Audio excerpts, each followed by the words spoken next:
Welcome to the debate. Our discussion today, well, it really gets to the heart of a fundamental tension in international relations. This ideological collision between the idealist tradition, which, largely came out of Woodrow Wilson's vision of collective security, and the enduring principles of power politics from the realist school. And that tension isn't just academic. It defined the chaos of the interwar period, and it still shapes how we understand global conflict today. The great realist E.H. Carr, he very quickly called that Wilsonian optimism utopian, arguing that institutions would always just be tools for the powerful, not some kind of independent peacekeepers. Exactly. And so the question for us today is both critical and, well, very timely. Has liberal institutionalism, the intellectual heir to that idealist tradition, lost its practical ability to maintain peace and order, especially when you look at the crises of the 21st century? Or does it remain the, indispensable, if messy, framework for global governance? Yeah, and I'm going to be taking a different view on this. My position is that this belief in institutions to solve high-stakes security problems it's misplaced. They might offer some functional benefits, sure, but they are fundamentally hemmed in by the reality of power politics. Recent conflicts show pretty clearly that institutions are often just sidelined by the national interests of major powers. I can see why you'd emphasize that constraint, but I'm going to argue that liberal institutionalism is actually far more resilient than its critics think. My position is that it's not only essential for these shared transnational challenges we face, but it has also quietly racked up some critical successes in areas beyond just traditional security. And crucially, it provides the necessary operational plumbing for managing a deeply interconnected world. My defense of liberal institutionalism really starts with its core contribution. It shifts international politics from, pure chaotic anarchy, a war of all against all, into what the English school scholar Hedley Bull called an anarchical society. And that's a crucial distinction. It's still anarchic, yes, but unlike pure chaos, it has shared rules and institutions that states, for the most part, stick to. The whole vision, coming from Wilson's 14 points, was to build collective security instead of relying on that old, unstable balance of power. Institutions do this by serving as these really vital channels for diplomacy, for dialogue, essentially turning the jungle into a zoo, where even the predators kind of follow established routines. And the evidence for its success, you see it everywhere. The United Nations, even with all its flaws, is a permanent fixture of global politics. Economically, the WTO has been transformative in promoting free trade, acting as a crucial referee that stops minor trade disputes from blowing up into major diplomatic crises. And you have to look beyond just economics. Think about arms control. Nina Tannenwald's work on the nuclear taboo, this widespread, unofficial restraint on using nuclear weapons, that's largely enforced and legitimized through frameworks like the Nuclear Non-Proliferation Treaty, the NPT from 1968. Now that's an outcome you get not from one state's power, but from a coordinated institutional agreement that locks in behavior. Okay, that's a compelling argument for the aspiration of institutionalism, but I find the historical and, the contemporary evidence of its limits just far more persuasive. When you look at high-stakes security, history is just littered with institutional failures that ruthlessly prove the realist critique right. The most famous example, of course, is the League of Nations.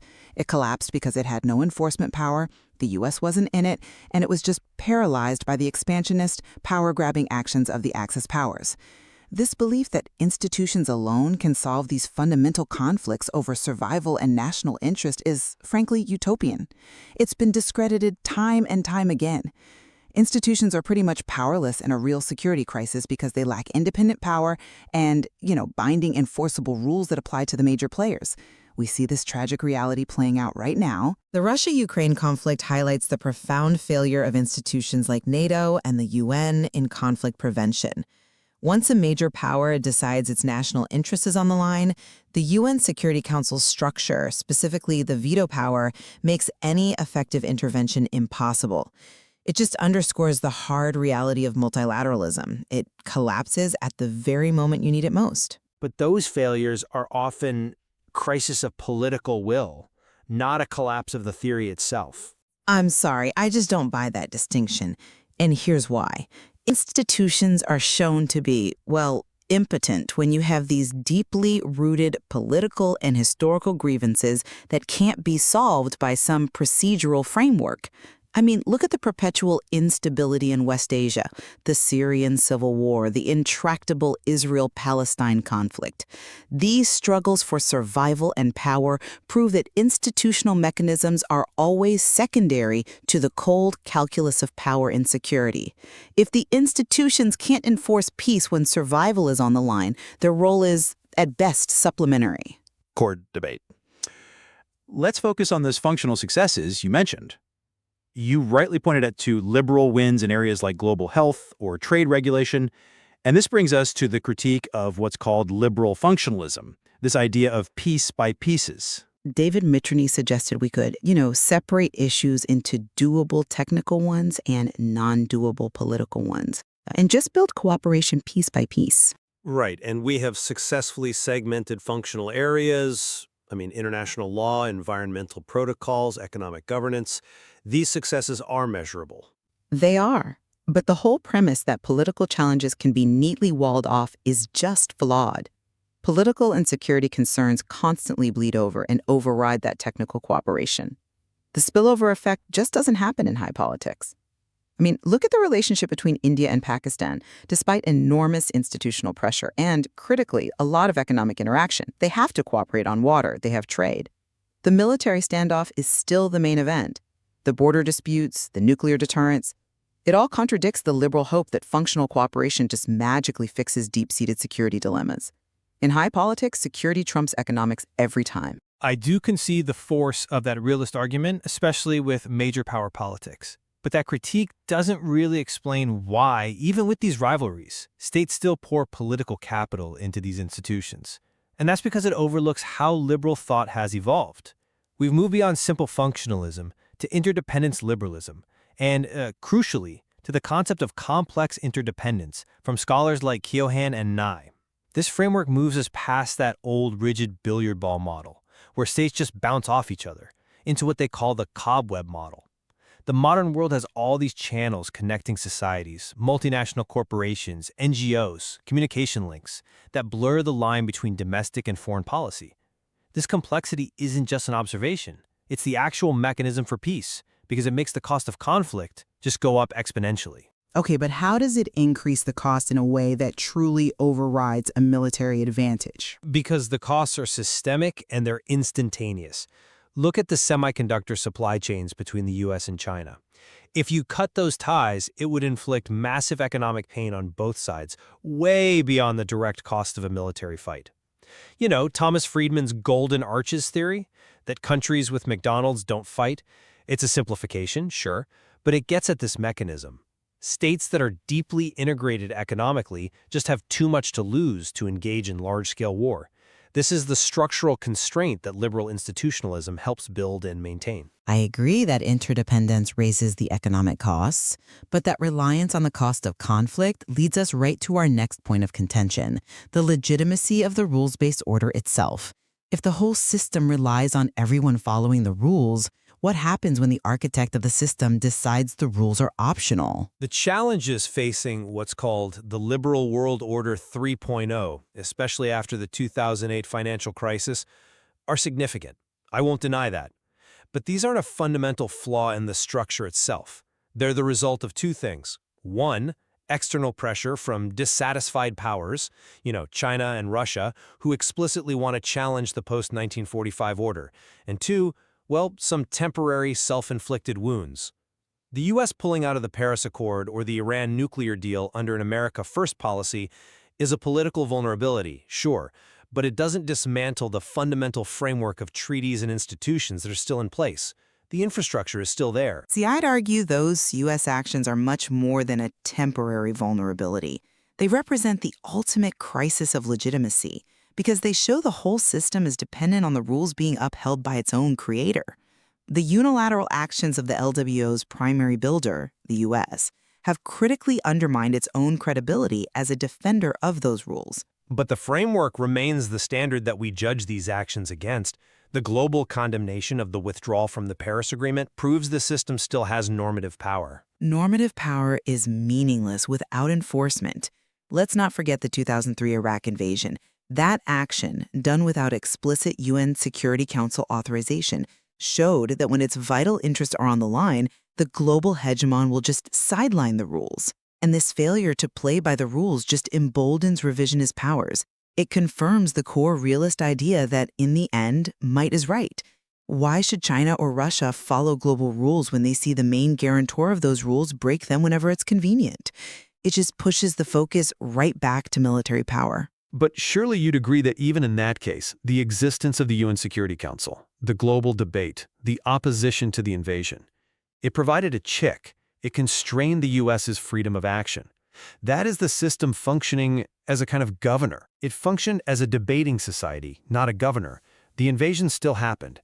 Which brings us back to the security dilemma and the limits of interdependence. You argue that complex interdependence makes military force less important. But that theory really struggles to explain the reality of today's great power competition and the massive investment in military forces we see everywhere. We have seen a clear shift back to state-centric politics since 2008. Protectionism, huge military buildups. Today's global defense budgets just flatly contradict the claim that military force plays a minor role. Look at India and China again. They are massive trading partners, deeply integrated economically, but they're also locked in a lethal military standoff along their border. Why? Because security, territory, and managing power imbalances are still paramount. The economic ties haven't created security trust. Neorealism, which sees states just trying to maximize their security in an anarchic system, gives us a much clearer, much simpler way to understand this behavior than interdependence liberalism does. I can't and I won't dismiss the security dilemma. Realism's relevance in high politics is undeniable. But to focus only on the failures to prevent conflict is to miss the structural purpose that institutions now serve. They have cemented changes that make collective security and peaceful conflict resolution the only practical way of dealing with global challenges that no single state can solve on its own. We face transnational issues, global supply chains, terrorism, climate change, future pandemics, that demand coordinated responses through global institutions. The coordination we saw from the WHO during the early days of COVID-19, sharing genetic data, tracking variants, that showed a level of institutional cooperation that was essential for state survival regardless of geopolitical rivalries. A total collapse into great power war, which is the realist endgame, is just prohibitively costly now, not just because of economics, but because the threats themselves are globalized. Costly, maybe, but not impossible. The failure of institutions should prompt reform, I agree, especially the lack of transparency and that paralyzing veto power in the Security Council. But reform needs political will from the most powerful states, and as history shows, that will just evaporates when interests clash. The realist suggestion isn't to abandon institutions, it's to acknowledge that they are simply arenas where power is negotiated, not independent bodies that can actually restrain the powerful. And yet, that arena is critical. Without the framework of the rules-based order, that negotiation would happen completely outside any legal norms. Every diplomatic exchange would just be an extension of military might. Liberal institutionalism provides the language and the mechanisms to manage that conflict, keeping the system, despite its problems, from total breakdown. So, to sort of bring my points together, while the current world order is facing pressure from dissatisfied powers and, yes, an internal crisis of confidence, the liberal project is still the only viable long-term framework we have for global stability. It emphasizes mutual benefits and cooperation through institutions precisely because the biggest issues we face, from trade to pandemics, are transnational and can't be solved by any one country alone. The UN, the WTO, the NPT. These institutions manage the messy reality of global politics. They set the parameters for cooperation, even when raw power tries to dominate the conversation. And to summarize my position, recent history, from the League of Nations collapse to the UN's inability to stop major wars, shows pretty robustly that institutions just reflect underlying power dynamics and self-interest. They don't control them. The structure of international anarchy and the primacy of power continue to drive state behavior whenever national security is on the line. And this just underscores the enduring painful relevance of realist critiques over liberal optimism. We should use institutions where our interests align, but we should have no illusions about their ability to restrain a determined major power. Which leaves us perhaps in a moment where the system itself is just unsettled, with all of these competing dynamics at play. Indeed, the current global system is probably best described, as Ian Bremmer says, as a G0. A world without any central coordinating authority, where everyone is pursuing their own divergent interests. And understanding this reality, well, it requires appreciating both the potential of liberal cooperation and the unyielding constraints of realist power dynamics when the stakes are truly existential.